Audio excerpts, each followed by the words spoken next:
A lot of you have been wondering if the A's are a serious franchise. Maybe, maybe not. I don't think I'm personally in a position to weigh in on that, but I can tell you one thing. We're a serious podcast, and it's time to get serious about the A's.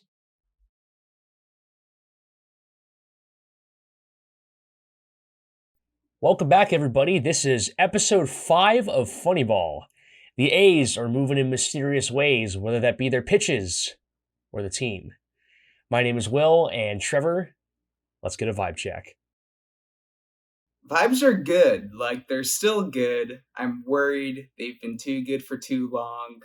I think the vibes need to get bad here before I get worried even more than I already am. But the vibes are really good. The A's are playing like more than competent baseball, which is awesome. They're definitely not in the basement of the league, and that's very exciting. Totally. Yeah. Well, if you are looking for a bit of a gut check, you might be in luck because the A's schedule for the rest of April and even into May is absolutely brutal. They actually don't have a day off until May 2nd. So just straight baseball, rest of April, no days off. Just the way the good Lord intended. East Coast road trip too, like with that long string of games. It's Yeah. like brutal. So they are going to start with a road trip to Cleveland for 3 games where they're going to face the Guardians, and that's going to be immediately followed by a 4-game stretch in the Bronx against the New York Yankees. That's going to be very interesting. Followed by a 3-game series in Baltimore against the red hot Orioles right now. And then just to kick off May, I think actually the tail end of the Baltimore series is going to go into May, but they're going to also finish up with a 3-game homestand against the Pittsburgh Pirates, who have also been playing very well recently. The surging Pittsburgh Pirates. The sans Paul Skeens, but still surging Pittsburgh Pirates. Mm-hmm. Yeah. I thought you were doing like a something in a different language there for a second. Oh, sans Paul Skeens. I like where you went. Oh, okay, it's a sans Paul Skeens. That's right. That's Yinzer for we're getting there, but we're not in our final form yet. Right. Exactly. Yeah. Just a quick look at some of the starters, at least for the Cleveland and Yankee series. So Joe Boyle, Alex Wood, and Ross Stripling are set to play the 3 games of the Guardians series. In the Bronx, we're going to be looking at J.P. Sears and Paul Blackburn for the first 2 games, which I know you and I are definitely going to be keeping track of those 2, especially, followed by Joe Wood and Joe Wood. Joe Wood. Joe Wood. I don't know who Joe Wood is. Back to Mr. Joe Boyle. Double A right now. He's in Double A right now. If we combine the powers of Joe Boyle and Alex Wood, we will get Joe Wood. And let's just say he's the most erratic pitcher ever to step on the mound. Yeah, Joe exactly. Wood. Right. He's like a alter ego of yeah. If Joe Boyle and Alex Wood use their powers for good, that's what we would get. Alex Wood isn't there yet, but yeah. I'm really looking forward to seeing J.P. Sears and Paul Blackburn against the Yankees. I think they've been hot as of late, especially Paul Blackburn, but just seeing how they're gonna fare against the Yankees, I think that's going to be. I mean, we're going to see a true test of what this team is really made of with these next 4 series, really. But especially with Paul Blackburn and J.P. Sears, I think we're going to see if they're really for real. Yeah, I mean, Blackburn's due for a bad start anyway, so I think it's like if he doesn't pitch well in Yankee Stadium against the Yankees, you give him a pass. But if he pitches really well, I feel like we can start kind of pumping the Blackburn stock. And JP Sears, coming off a good start here. Homecoming for him a little bit, I guess. If he considers New York home, I'd have to ask him probably. But yeah, that's pretty interesting too. And again, Joe Boyle, Joe Boyle. Mr. Joe Boyle? Mr. Joe Boyle. Enough said there. So yeah, I'm looking forward to it. Definitely a huge test, like you alluded to. And if the A's are still kind of smelling like roses after these series, then I don't think we could or would be getting ahead of ourselves by being really excited at that point. So anyway, that's the future. Let's talk about the present and the past. What do you say? What do I say? I say we're gonna change things up here, and we're gonna try doing our stars and lumps of coal early in the pod. We both talked about this, and we agreed that this is a new format that we're gonna try. So we're gonna see how it goes. If we like it, and then we're gonna stick with it.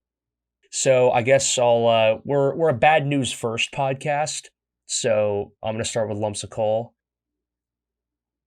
So my first lump of coal I'm going to give to Danny Jimenez. And this one, I definitely could have given a lump of coal to other players, specifically in the batting order. But I think I wanted to be a little more nitpicky, which is a bit of a luxury now with the bullpen. So Danny Jimenez had a rough outing in Game 2 against the St. Louis Cardinals. He walked 2 guys, gave up a hit, 2 runs, essentially blew the game if you're really going to look at it that way. Got stuck with the loss. It sucks.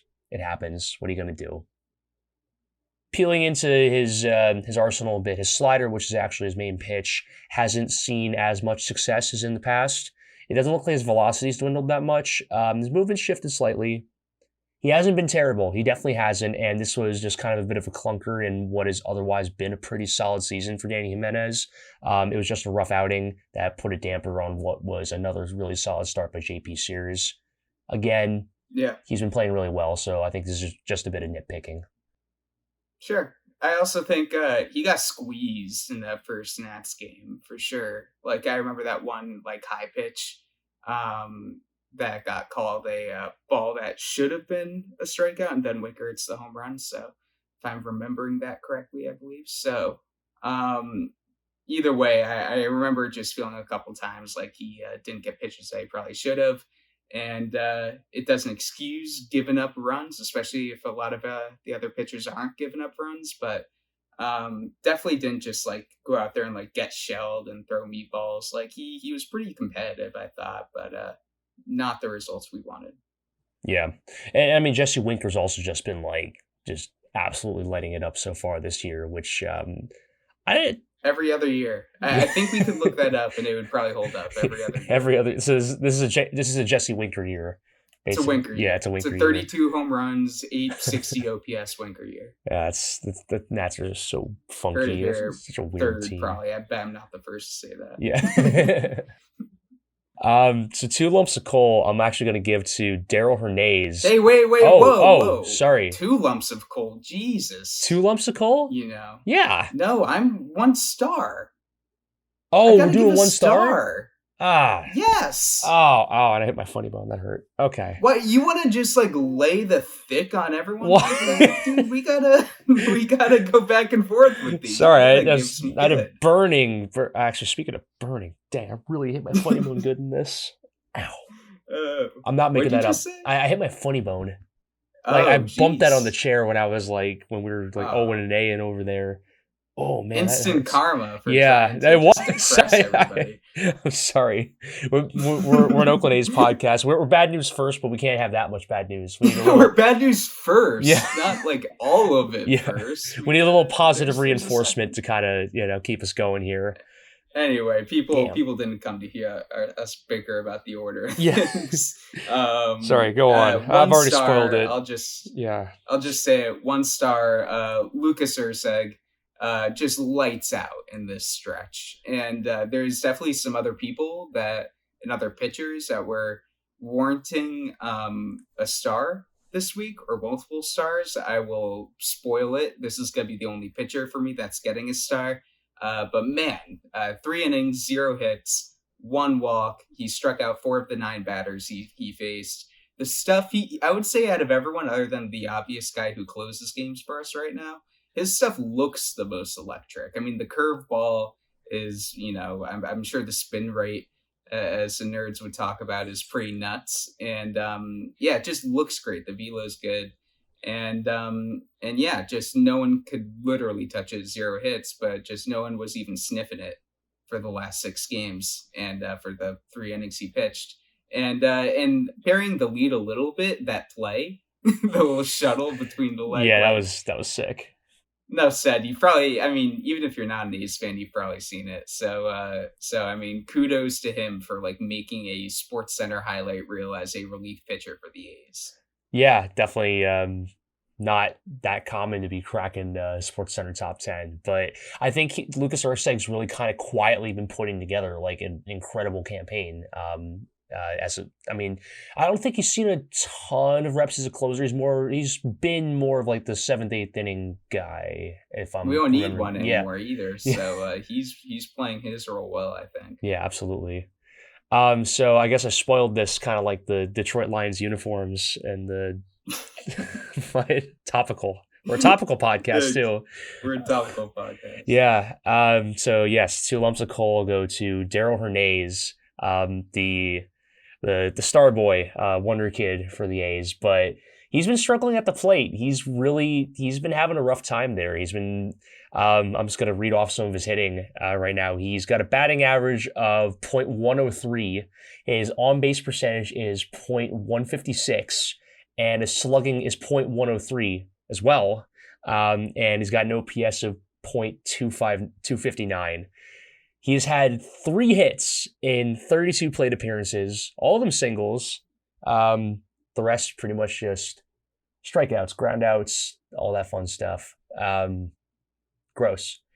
Why is he still on the field, you ask? I'm glad you asked. His defense has actually been pretty solid. That is like the one reason that they've been giving him time. Actually, no, there's probably a few reasons they're giving him more time. I mean, honestly, like if you, I mean, other than the obvious stuff, he's a young player and you hope to develop him. Like if there was a reason that he like, is still in a Major League Baseball lineup, yeah, absolutely. Like we shouldn't underscore how good he's been defensively. I think he's been great. Yeah, and in limited reps, he's gotten an outs above average of +2, which is definitely impressive considering that he was still behind Noda and JD Davis and Nick Allen for a good chunk of the season. I mean, with JD Davis on the injured list right now, he's gotten more playing time. He's also seen some reps at shortstop too, which I found a little curious. But the A's are still definitely trying to play him a lot right now. The bat's just ice cold, and Nick Allen had to sit on the bench for a couple days. they put him in. They put Nick Allen in. I don't know. I was gonna say they gave him the Esther Ruiz treatment, but that'd be a little too cruel. They didn't do that. I know they didn't do that. I think that would have been a violation of Nick Allen's Eighth Amendment rights, but Yeah, exactly. But no, I mean Hernandez had that one play in the second Nats game, like the little tap when he tapped third and was still able to get him at first. And there's been a couple other plays. He's just been smooth, dependable. When the ball's hit to him, I feel pretty good. And given the early defensive woes, and I know we'll keep touching on the defense in this episode, but yeah, it feels good to have a solid defender out there. And with all of that being said, he still deserves Cole. I agree. Like the hitting's been putrid. So, but yeah, he's given something. At least he's given something, and something that's valuable. well, it's also he's young. I mean, we at a certain point we do have to cut him a bit of slack. I mean, he is making an MLB. He's making his MLB debut, so there's going to be some growing pains with that. But it's nice to see that his defense is solid early. That's definitely a good sign. On that note, I mean, we're still at a sample size of 0 for the season. It feels like I feel like there's some trends that like feel like they may continue, or at least like for example, Paul Blackburn probably not going to finish the year with a sub 1 ERA. But I feel pretty good that this won't be a 5 ERA Paul Blackburn season. I feel pretty good that we have enough to know that it's going to be a decent year for Paul Blackburn. And but with that being said, I feel like a guy like Hernandez, who's so young, making his MLB rookie season debut, I feel like there's not enough there yet to even like critique the hitting very much at all. I mean, certain guys will have awful entire seasons, let alone first months of their careers, and go on to not be that. But the one thing about Hernandez too, he never profiled as a great hitter in the minors, and he's always been, of course, glove and speed first. So that's kind of who he's been. But I hope the hitting kind of levels out here. I'm afraid to jump the gun here. I don't want to, take over your two stars here. Oh, I stopped okay. myself this All time. right. We're That yeah. moving on. Fair enough. Nice. That's good. Say what you want, but we learn quickly on this Yes, we podcast. do. We make our mistakes and we instantly fine tune. There's But consequences anyway, for those mistakes, but exactly. Yeah. Will and I restrict ourselves from eating meals every time we make a mistake on this yeah, podcast. I haven't had breakfast for a couple weeks. yeah. There went lunch You know, tomorrow for me, but yeah, exactly. Or dinner potentially. We'll see how you hold up. yeah, But 2 stars. Lawbutt. Um, and it's a little pity is not the right word.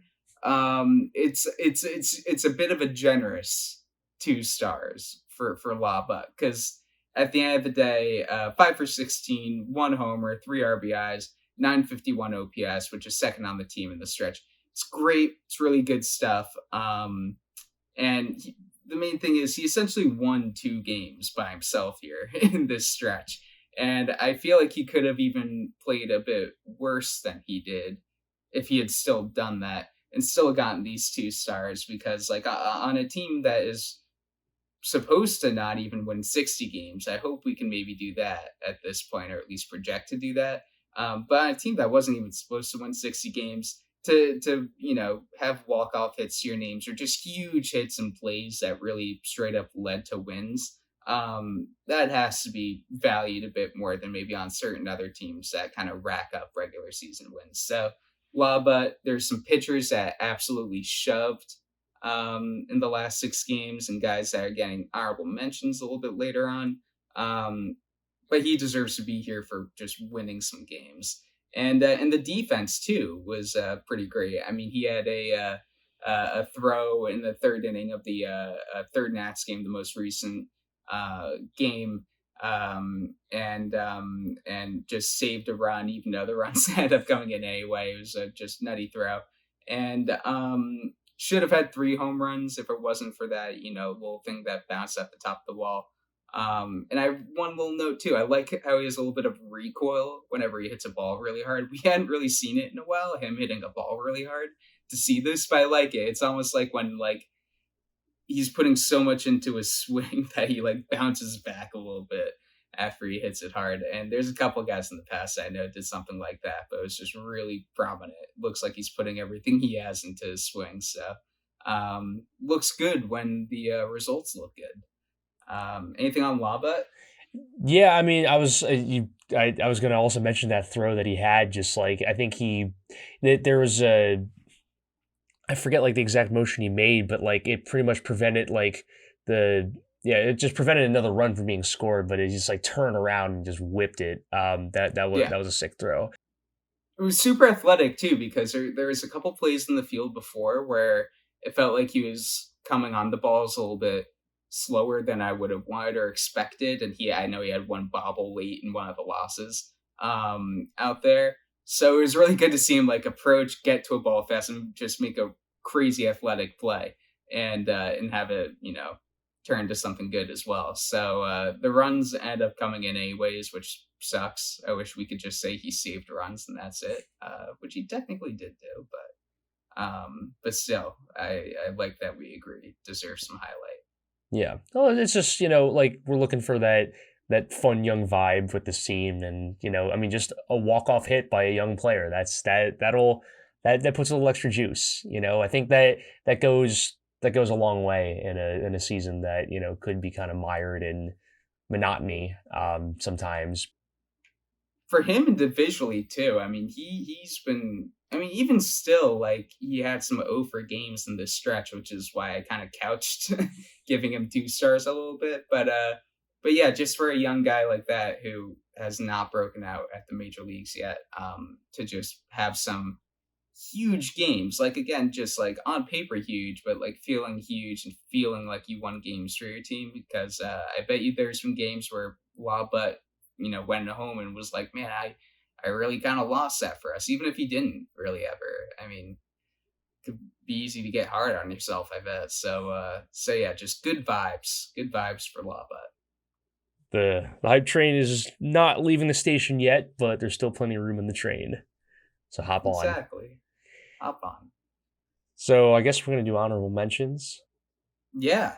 You want to wait? So we're working this out in live time. Do you want to go back and forth with them? Do you just want to rattle them off? I've got like several. Oh, I only got one.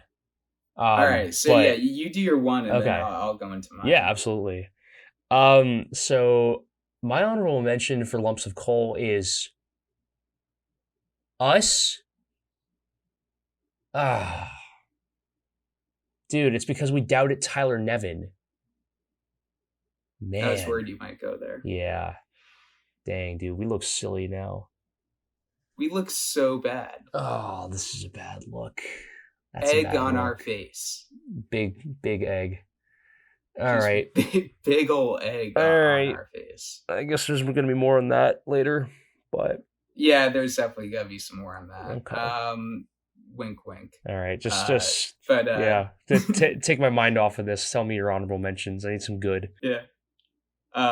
So honorable mentions. Yeah, like I was going back and forth. I have five names here. One, two, three, four, five.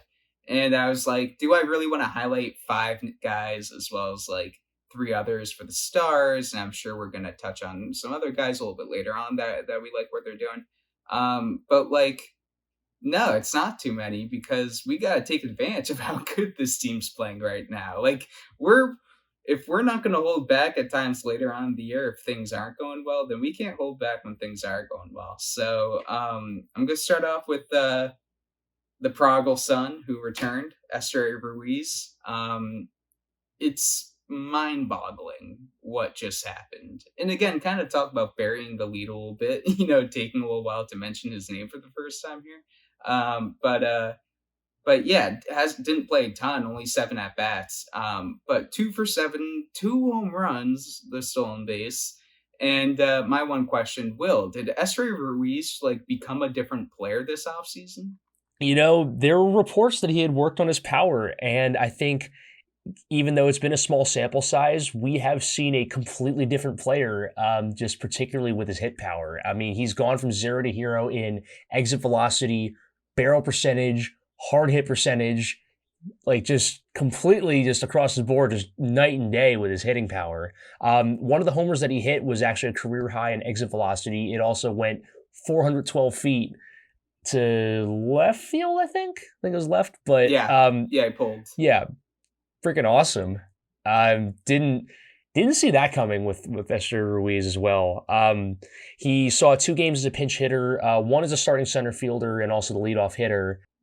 And I really hope he stays in the lineup. I mean, I don't think it's a stretch to say that. I know Brent Rooker's going to be returning from the IL soon, so we'll kind of see how the outfield bounces between like DH, left field, like Seth Brown, JJ Bleday, like what that balance looks like.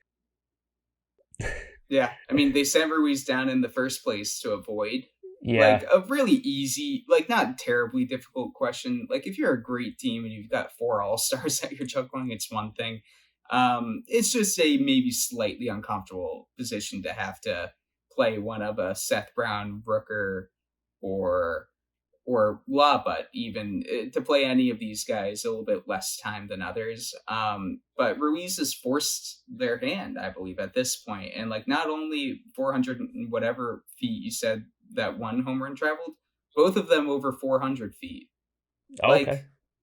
that's crazy. Yeah. That's like I don't have the numbers in front of me. I wonder if he did that one time last year. Maybe once, maybe twice, but no more than twice. I would be willing to put a fair amount of money that he hit no more than 2 balls over 400 projected feet last year. This year did it in 7 at bats. So the only reason he's an honorable mention for me is because he only had those 7 at bats, and it would have felt kind of like I said with Law, but where it felt like a little bit generous. It would have felt very generous and narrative based if Ruiz was up there. But I'm not only hoping, I'm expecting that he's going to work his way into the stars here pretty soon. So, really, just yeah, on a team where there could have been very few good storylines at any point throughout this year, especially as they pertain to Ruiz. Really cool to see just immediate good vibes with Esther Ruiz in the 2024 season. But here, I got four more honorable mentions if you want me I to was keep gonna going. say, yes, I do. I was just gonna say the A's just have like the opportunity to do like the funniest thing ever and just option him Yeah. again. Can you imagine if they did that? I swear to God. I really it's funny too, like there's just certain like unwritten rules in sports and many of them really, I mean when you think about it. And that's kind of one of them I feel where it's like a guy who you've already wronged in some way in with the A's, it's Ruiz in the exact same way as we're saying here is sending him down again. But like I just don't I can't recall even one time where just something like that's happened. But we'll see. It is the Oakland Athletics. But yeah, my next honorable mention is Mason Miller. I'm really happy I got stars this week. This is fun. It's easy to talk about good baseball players playing good baseball. But Mason Miller, 2 innings, struck out 5 of the 7 batters he faced, and did so as dominantly as you can strike out 5 of 7 batters you face, just 102, 103 on the edges. And I mentioned the last time we talked about Mason Miller that I felt like there's a lot of stuff just getting hung over the plate. And there's like a pitch or two that might have gotten some good play, but I didn't have that same feeling. It felt like it was just straight up El Nasty the entire way through those 2 innings. So just credit to him. If he had another inning or two pitched and another save in this 2 series set, probably could have gotten a star. Definitely would have deserved it. Still did deserve it here. But definitely got to mention Mason Miller, the best entertainment value on this team right now. I would say probably. Probably not a hot take either. But yeah, anything on Miller? Yeah, I think what's so exciting about him is that he actually has 17 strikeouts this season in 7 appearances, all as a reliever. That's crazy. To put that in perspective, the clubhouse leader right now in strikeouts this season is Paul Blackburn, who's a starter and he's got 18. So Mason Miller Who's is been crazy nasty exactly, himself. yeah. And Paul Blackburn's Yeah, been pitching, lights out, and Mason Miller is probably, I mean, has a good shot to overtake the team lead in strikeouts this year in much fewer innings pitched. So yeah, crazy entertainment value. I love it.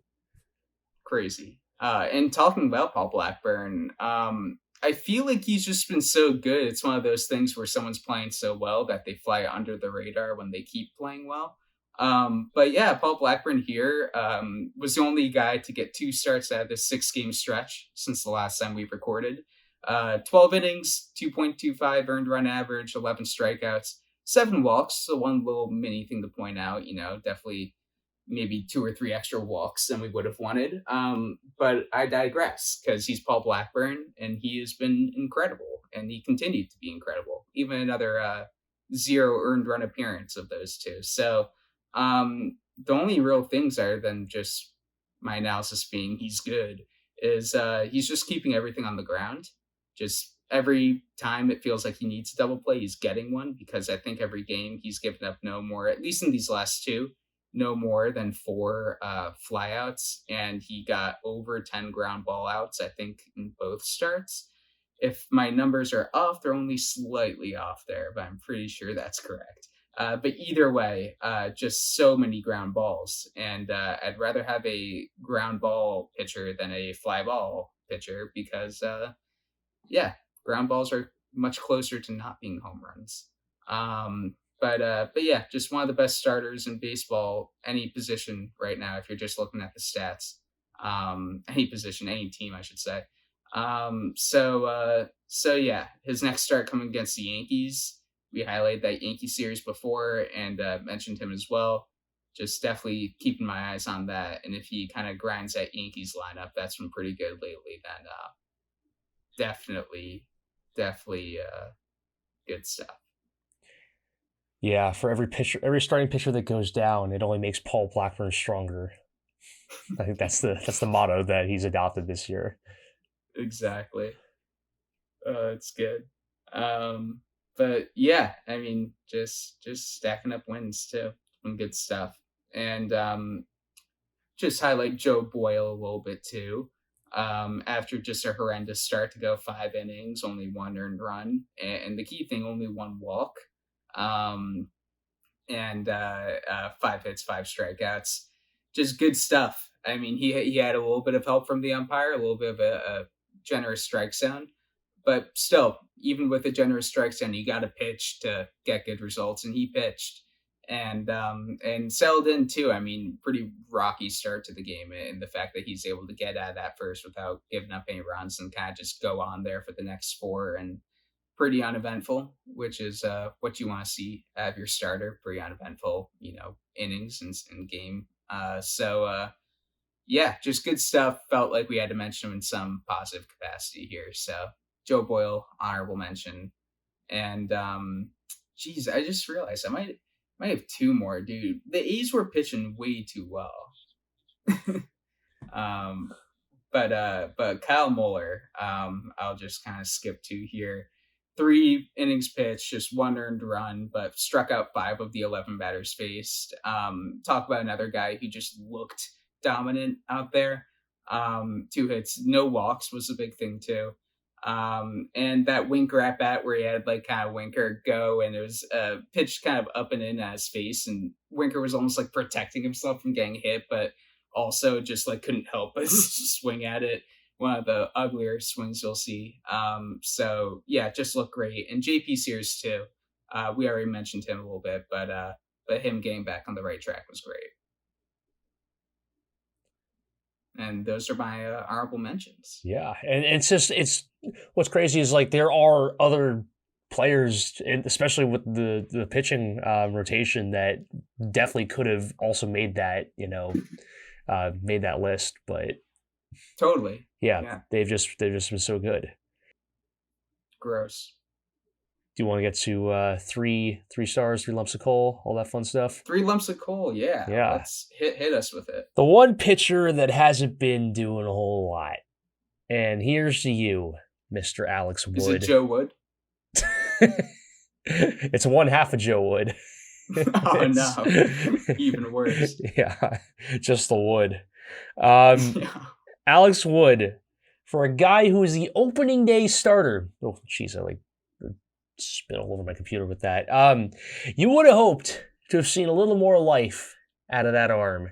So after 4 starts, Alex Wood has an ERA of 8.10 and reached a career high in his walk rate, which is impressive. And it's at 11.8%. His small sample size. Yeah, small sample size. But not great, but every time I turn on the TV, I feel like I'm watching Alex Wood like walk another guy. And point then remains, absolutely. He's still walking dudes, more than he should. His overall pitch velocity has dipped ever so slightly from last season. In his last start, which was that miraculous 7-6 win against the Nationals, that started with a 4-0 hole that Alex Wood put them in. The bats just aren't going to be able to dig him out of that. The bullpen isn't always going to be able to hold it down. Eventually, it's going to come down to him. And, he can't always combine his powers for good with Joe Boyle to, create Joe Wood, but... Which they've never done, by the way. I've never seen them both take the mound at the same time. But maybe they will. I don't know. I hope. That'd be cool. That would be cool. It'd probably improve Alex Wood's game significantly, I'll tell you that. Are there 2 balls? I don't know how it works. But, I feel like maybe they just they combine hands and then they just like the whole wind up is like and then it's like this big beam of light, and just like they get the first ever pitch to crack 200 miles per hour, and it literally I still don't know. You're not doing a good job of explaining how it works. I was gonna say if they did that, they'd probably kill Shea Langoliers in the process, trying to catch that. Right, exactly. But I don't know how the ball is going 200 miles an hour, but they can lock arms and hands, like you said, as a lefty and a righty. That's something that they can do. Yeah. Hashtag analysis. But yeah, no, Alex Wood has been putrid, and he has not been doing a whole lot to help the team at the moment. Yuck. I worry that he is also facing. I mean, I think facing any of the upcoming teams would worry me, especially just he gets Game 4 of the Yankee series. Ugh. Yeah. That's. I mean, if there's ever a time to turn it around, that would be the game. But yeah, I'm not feeling great. Yeah, I don't know how you can. It's been gross in the bad way. And we'll see. I mean, he still labored through that Nationals game, and the only reason I wouldn't like give him a little bit more benefit of the doubt right now, because there were some weak contact hits and some bad bounces, and it just felt like some of the hits really toppled on one another while he actually had good stretches in the game. It's the Nationals, and really, if you're Alex Wood and you want to be like, hey, I'm gonna be Alex Wood. I'm gonna pitch well out here. I mean, you can't give up any more than 2 or 3 earned against the Nationals, and put your team in a hole like that. So yeah, not a whole lot of defense of him, but no one really, unless I'm mistaken, no one's really been getting shelled where it feels like all right. Then Joe Boyle in that first game. I mean, no one's really like given up 7 earned and not gotten out of the second inning. Like bullpen's always been kind of given a good, feel like guys in the bullpen aren't having to pitch too often either because starters are giving good length. So even Alex Wood is giving length at the end of the day. He's still giving at least like 4 or 5 innings, which yeah, I mean, yeah, that's all right. I mean, not great. Yeah.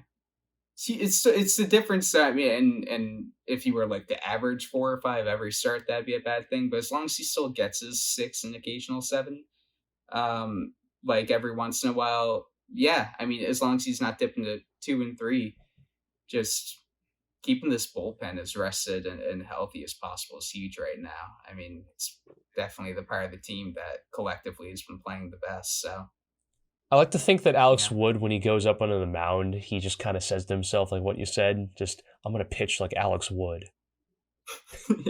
he tells Well, he tells that to himself, like as he's walking up, or maybe even like when the pitch clock is running and he's like thinking of his, he's planning out like his next thing. He always says to himself, "I'm gonna pitch like Alex Wood," and then like has like the wackiest like straight arm like yeah. left arm throw that you've ever seen. Exactly. Is that a good thing to pitch like Alex Wood? Is he saying that to himself like as a good thing? Like I want to go out there and throw 7 innings, 2 earned, 1 walk, and 4 strikeouts. That's that'd be the good version of Alex Wood. Again, he hasn't combined his powers with Joe Boyle, so Exactly. But all right. That's enough of bad. I want to move on that's to the enough. good. Yeah, I want some good. I want Give me some something good, good. good. Give me All something right. good. The something good is Tyler Nevin. Pranked ya. We're gonna talk about him again. He uh has just made, and I'll speak on my own behalf here because I was pretty negative last episode. I think I one way or the other, or maybe straight up said, "What is he doing here?" And like it's still funny because like at the end of the day too, I still don't know what a really good Tyler Nevin season gets you.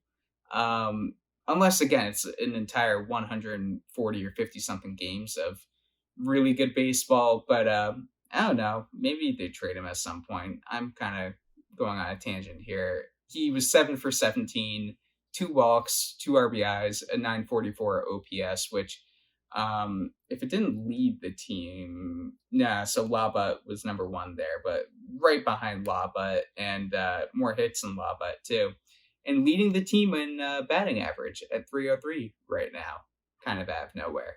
And this is definitely a we're sorry 3 stars to Tyler Nevin. He's been playing really well. He would deserve it regardless of the narrative and what we've been saying about him. But the fact that we kind of questioned his existence last episode, definitely, I think he deserves 3 stars here. And defensively, too.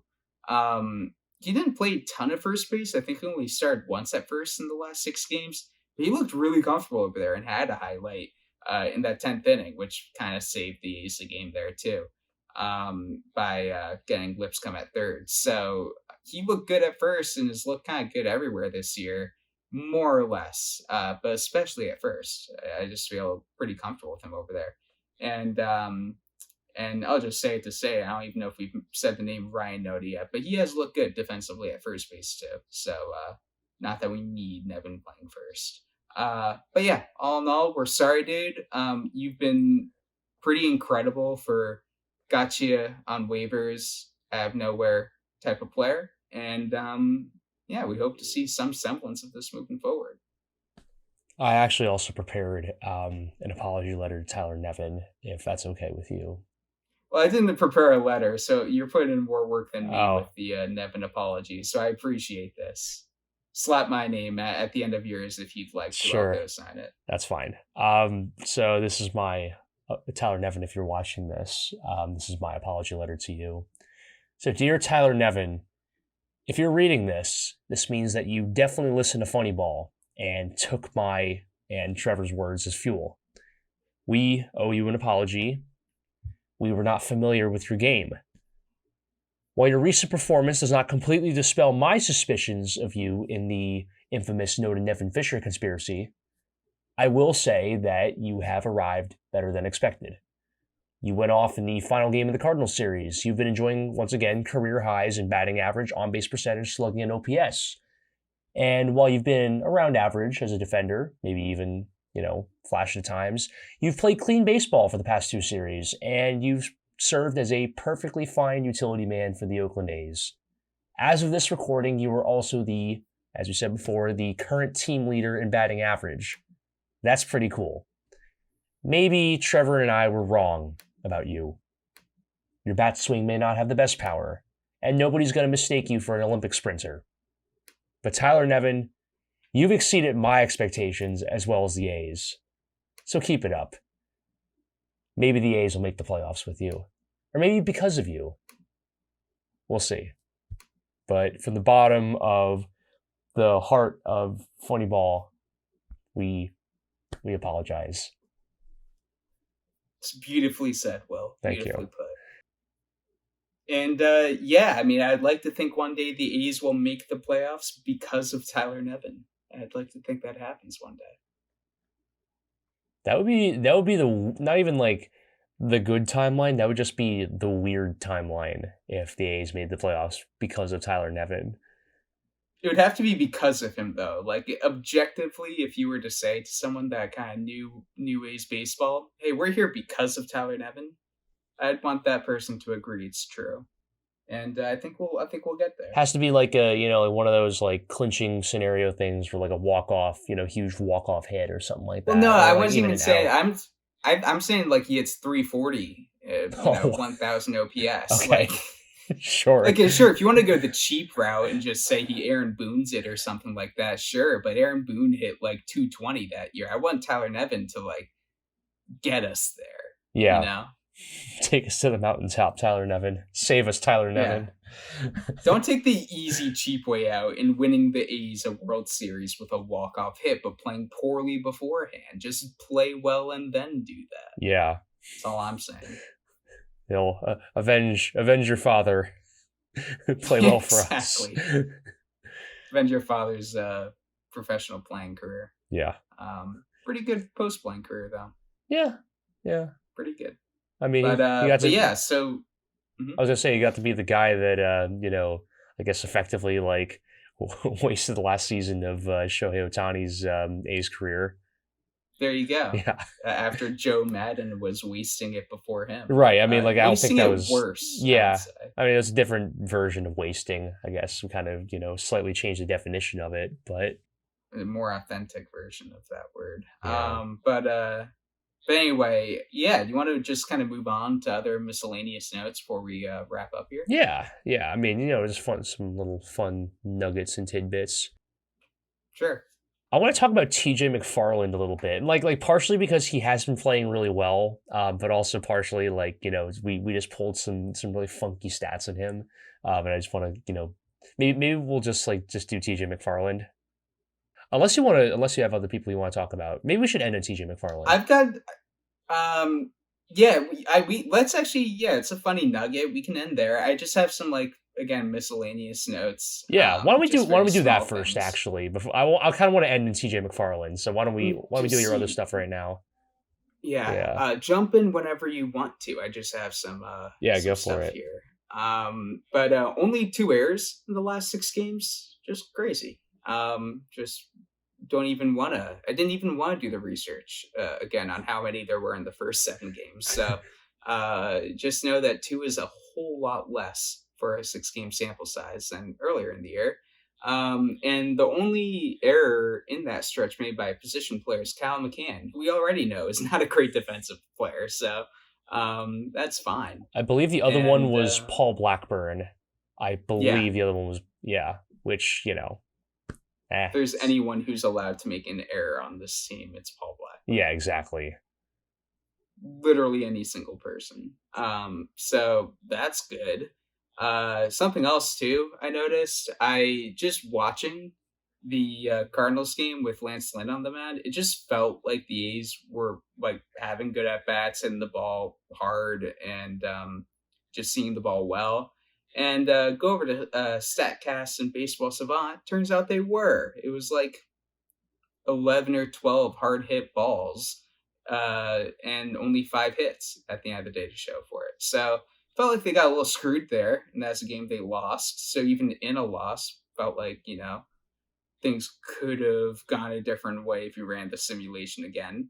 And Shea Langoliers has been awesome behind the plate, and I would already stand on a mountaintop and say that Shea Langoliers has the best arm behind the plate in baseball, especially with Yachty retiring. It's one of the few guys where he like throws the ball down to second, and there's just like smoke coming from the ball. Like it's just crazy how fast he gets that ball over there. And Galloff's been pretty good at applying the tags too when he's had to, and I think Hernandez applied one and it looked good. So good tag teams there. And he's caught Paul Blackburn's starts this year, every single one of them. So there hopefully something to be said for Langoliers calling good games this year as well. So that's super exciting. And just going down the list here.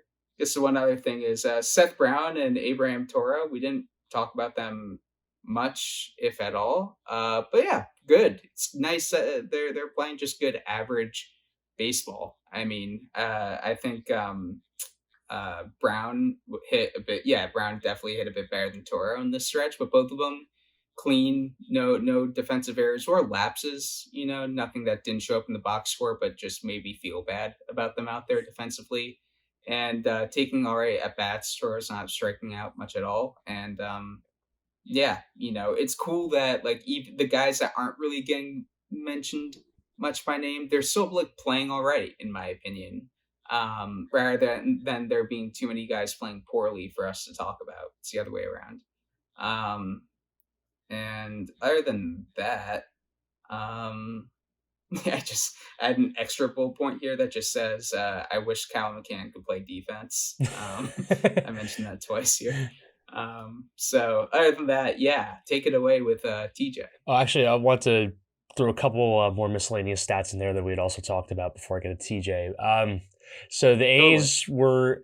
The A's are currently in the top 10 in lowest team ERA, which is pretty cool. I think they're number 9 on that list. They lead the league in fewest home runs allowed. That's also pretty cool. That's really cool. Some of that's Coliseum, but like that's not like you're maybe only getting an extra 2 or 3 from the Coliseum there, and to be number one in a set like that, I mean, definitely says something. They also lead the league in plunking batters with pitches, which that doesn't totally shock me. I think their motto is, they can't hit on us if we hit them first. But Exactly right. yeah, yeah, some interesting stat nuggets about the A's thus far. That a lot of those Pretty I didn't good. really expect to see um, at this point in the season. Top 10 in team ERA. Like it feels that way. The bullpen's been dominant. But to like see that is pretty cool. Um, And two, like just in the same division as the Astros and how poorly they've been pitching, it's been just kind of weird to look at the stats there. But weird in a good way. Yeah, they're collecting all the rent from renting out the basement of the AL West to the Astros. Exactly. It's been a real turning of the tables Yeah. there. Uh, but yeah, wait, I don't think I have anything else. No, I'm If good. you want to go Yeah, on with we'll wrap it McFarland, up with TJ. let's go. Yeah, so TJ McFarland has been good. Do you know that he is actually leading the league in pitching movement with his changeup? It's across all pitches.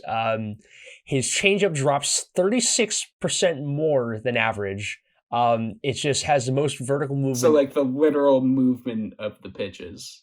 Yeah, he's only pitched 9 of them, but his changeup is moving out there. He's also top 3 in his cutter movement, which is also pretty cool.